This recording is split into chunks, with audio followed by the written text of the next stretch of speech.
Alright, with that pleasant set of revelations, discovered, let's move on. No, I don't feel like praying right now. Well, Rock, you've got a lot of explaining to do, so it better be a good explanation. At least now we So know yeah, where let's track down the Ura. Yeah, that reveal has kind of made me be like, okay, I no longer want to hear from this narrator. Okay, again, like with many narratives, though, like Teal mentioned, we haven't seen the super 100% clear story. So, again, it could be a lot of things. For all we know, maybe the guy just belongs to whatever people were trying to wipe him out and wasn't directly involved in it, but, feels guilty enough to say, I might as well have been one of them. It's just one of many things it could possibly be. It's a trademark of Supergiant as a developer to make a story that is as not ambiguous, but morally gray. Not characters, but late parts of their story. Not necessarily twisted, but late parts nonetheless. Also, yeah, for some reason this level just makes you trip balls again by switching to different places out of nowhere, as soon as you progress. Again, like, that I've been, being critical about The Last of Us in a couple of previous parts for doing something similar to that, and reveling in its bleakness by presenting it still as morally grey in a, post-apocalyptic setting. But I argue that there's a bit more nuance in this. For once, again, despite having some parallels to the real world, this is still presented in a more fictionalized, context, which helps distance a bit, while, as we know, Neil injected a lot of his ideas in his stories, which, it makes things even worse, if you ask me. And I argue it's more of a case of getting to the destination before making a judgment. I understand the Dweebs that, knowing that kind of information right now will make you not feel particularly, quaint about the characters that we've been meeting so far, particularly about also the tragedy of Ura, because let's not forget, which is important for the final part, that they hadn't known anything up until now, until Zulf steered them up. Sure, they did not know the truth and anything, and they deserved to know the truth, and them being pissed off is pretty much a right that they have for what happened. But they're basically even more of a victim in all of this, and the kid can do anything else rather than trying to power up the Bastion, because Rock said that one is the key to all of this, to survive and all. So They used to think of it like a mystery. Like, again, for example, in Ace Attorney, Edgeworth starts off as an asshole, but you don't automatically judge him, even for all the bad stuff he does do in, like, something like Turnabout Sisters. You wait until you get more of the story with him, and it's like, yeah, he did bad, but then when you learn more stuff, it's like, you also realize there was more to it than we thought initially, which, again, like, to be fair to the narrator, all we know is that he was affiliated with, apparently, people who tried to do this or that. We don't know how involved he actually was, since a lot of it may be the guild talking, and we also don't know a crucial detail. Why were they trying to do that to the Ura? Maybe they were just assholes, or shoot, were the Ura trying to do something to them first as well? Well, to see, we're not too far from the end anyway. So again, the important part is that nothing is as simple as it may be, one way or another. Seal the Ura tunnel shut in a flash. And in the meantime, if you notice, the narrator was recounting part of the war that Celondia and the Ura had before the Calamity. As mentioned, apparently they were pretty much in good terms with each other, so again it makes you wonder exactly why the Solondians will develop a super weapon to commit genocide. This discovery was never to be used, they said. Except yeah, I can see how that worked out. Is it like peace in the form of everyone having weapons just in case, quote unquote, and that never goes well. Yeah, blessed be the Second Amendment and mutual assured destruction or whatever excuse you want to have to play with dangerous toys.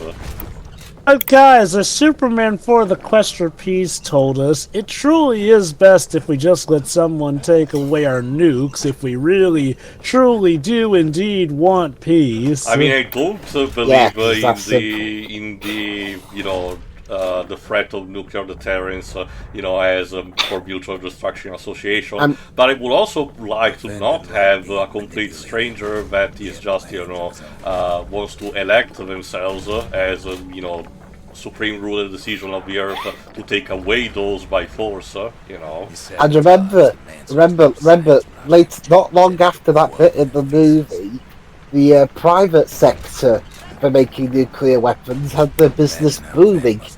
So really, Superman just made things worse.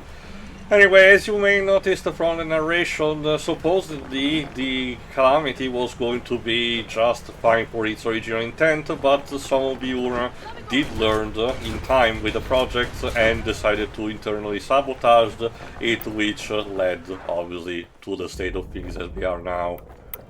So basically, the Calamity was supposed to just target one race of people, but... the narrator seems convinced that the Bastion can still fix all of this. I don't know how, but, whatever you say, narrator, how. Go on, Jova. Dick.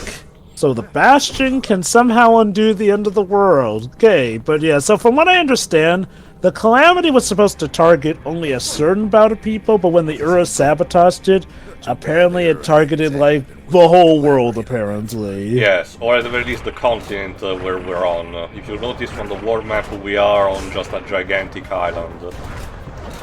Again, the more we learn about the Ura, part of me does wonder if the Ura... Dang! God. What is up with these people? Animals, I mean. I'm saving the Anakin Skywalker plot for the next part, Jova.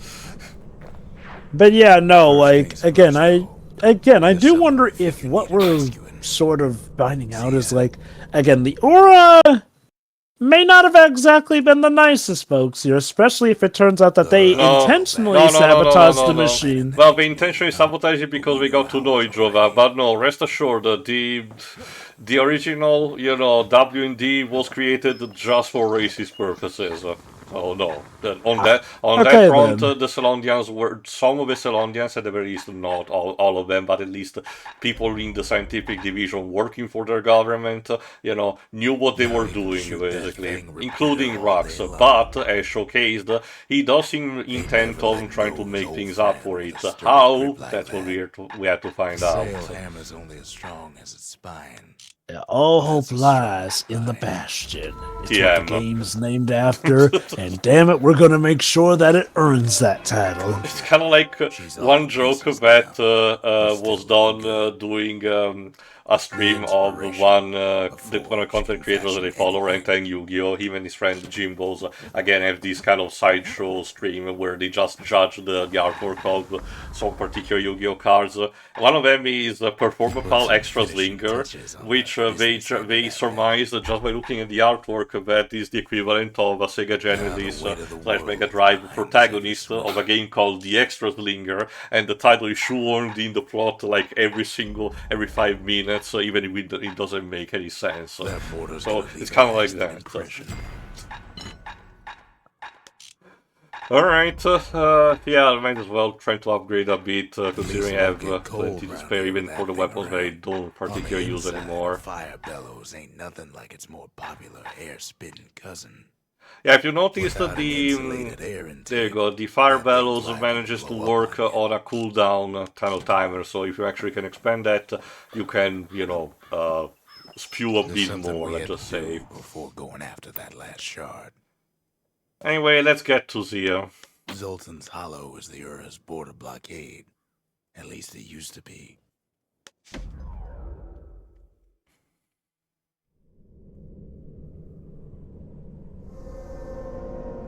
Well, now it's personal, ain't it? Ow.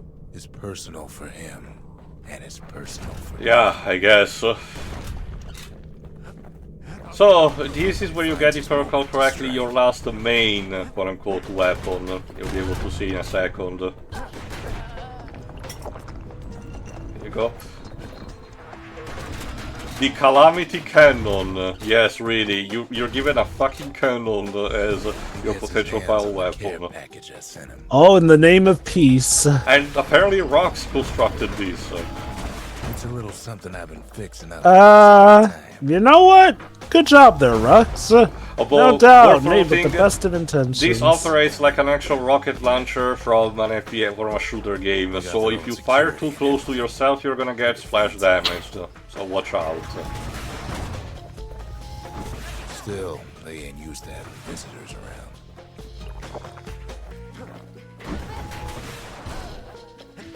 That being said, as you can see, you can kinda one-shot even the Uras, so it is powerful enough, fitting for an endgame kind of weapon, but I argue still not your BFG.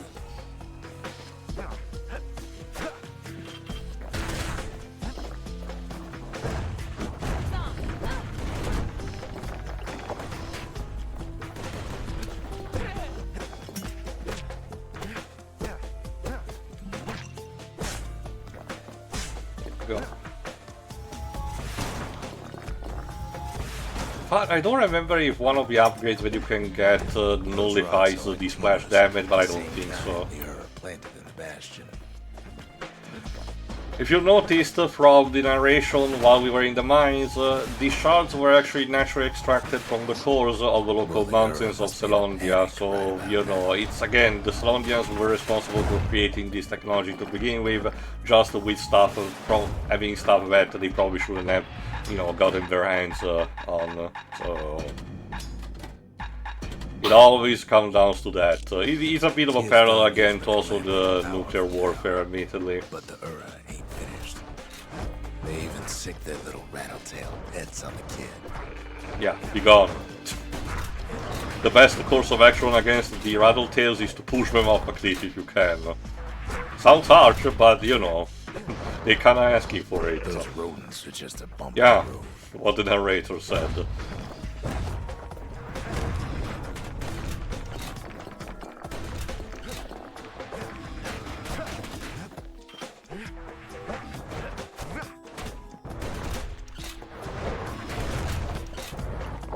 I just for once get some wildlife that doesn't want to kill me. Sorry, kid. God damn it. Kids picking the whole place apart. But to be fair, it's also showcasing the fact that he's literally tearing, you know, the encampment almost on his own. So it's also a bit impressive.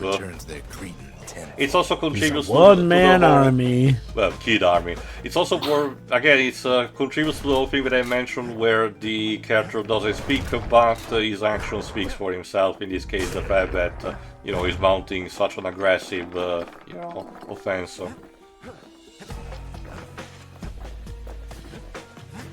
I will say he must have his reasons for still wanting to trust Rux, you know, in spite of his involvement in what caused this mess. Again, we never get to know it 100% because, again, the kid still doesn't talk, but we can only surmise, as mentioned, from his actions in this case, you know, still his desire to quote-unquote rescue Zia, even if we don't know if she's willingly allied herself with her fellow Uras or she was effectively kidnapped or something else entirely. From what I can gather, the kid seems to mostly be a pragmatic type of character. Like, I don't know if he ever chooses anyone out for their actions, but he seems to be somebody who, for the most part, is focused on doing what will supposedly get us the best outcome. Ergo, he does want to save Zia, he's also still willing to work with Ruck if Ruck can truly save the world, essentially. Pretty much. Again, don't expect anything too Shakespearean. Indie games at the time did have this kind of quirk where they were trying to tell a simple story but with a bigger scope at the end, like, say, Braid from Jonathan Blow. Again, the guy is just a fucking, pretentious tweet, but Braid did indeed try to have a bit of a deeper meaning, even if these days it's a bit more laughable. But we have to remember the context of the time these indie games were made, and this is clearly no exception, Again, I'll admit his lack of dialogue does let a lot of characters, well, it does let, like you said, a lot of characters speak more for his actions, and I guess does allow fans of the game to, be able to deliberate on it, and, it does get probably a lot of talk and speculation talking. That's probably not the reason they made him silent. I'm definitely willing to bet that's just because, indie budget be indie budget and whatnot, but it works. It's also a stylistic choice where the game has only the narrator speaking, technically, so... we have only the kid having to do some grunts, so theoretically they could have had the voice acting if they wanted for him to have a proper voice, but they instead simply decided to, make him silent. Sometimes silent protagonists are given by choice rather than, necessity.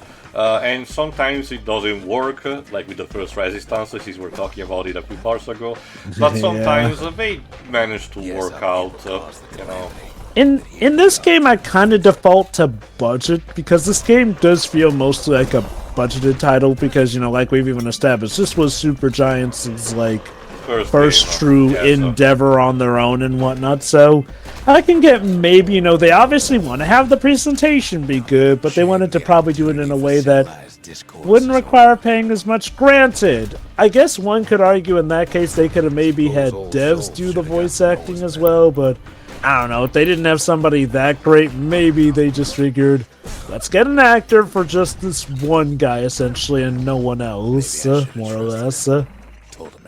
So yeah, the narrator reflects and thinks how things could have been better, and maybe Zulf would have not taken it too personally, which, I don't know, considering the kind of truth that got revealed, I think he would have still have. Again, it's worth noting that you may potentially judge Zulf's outburst, but he had a very good reason for it, especially when we get to learn his backstory in the next part. Don't forget that we don't know yet about how he arrived here. I was about to wonder, did Zulf know all along the truth behind Ruck as well? Remember, Jova, the things changed the moment we found the journal and we brought it back to the Bastion. And remember, the game frames it as something that you cannot avoid. Okay, but I was wondering if maybe Zulf secretly did know about Ruck's identity and whatnot. Okay.